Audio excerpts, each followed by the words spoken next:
ফেসবুকের অবস্থাও এখন বেশি একটা ভালো না। কারণ যখন আপনার কন্টেন্ট মনিটাইজেশন পাওয়া যাবেন তখন তারপর থেকেই নাটক শুরু হয়ে যাব।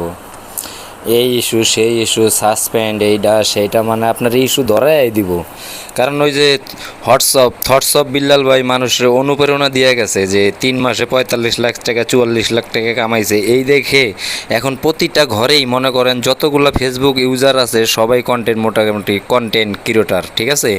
তো এইভাবে যদি চলতে থাকে তাহলে তো সব কিছুই শেষ। কারণ ফেসবুক মনে করবো যে সবাই যদি এত টাকা কামায় তাহলে তো আমার এত টাকা দিয়ে লাভ নাই, তারপর থেকেই মনে করেন আপনার ইস্যুরে দেওয়া যায়। তবে থটস অফ বিল্লাল ভাই আপনার অনেকের ভালোবাসা সাহস জগিয়ে গেছে, এই জন্য তাকে ধন্যবাদ জানাই। কিন্তু থটস অফ মানে হইলো বিল্লালের চিন্তাধারা, ঠিক আছে। তো বিল্লাল ভাইয়ের চিন্তাধারায় যা ধরছে উনি তাই করছে, হয়তো অনেক বড় হবে বা আর অতিরিক্ত বলতে মনে করেন যে তাড়াতাড়ি সে উত্থান হয়েছিল, কিভাবে যে পতন হলো একমাত্র আল্লাহই ভালো বলতে পারবে, ঠিক আছে। ভালো থাকেন, আল্লাহ হাফেজ। তবে থটস অফ বিল্লাল ভাই দোয়া করেন, ঠিক আছে।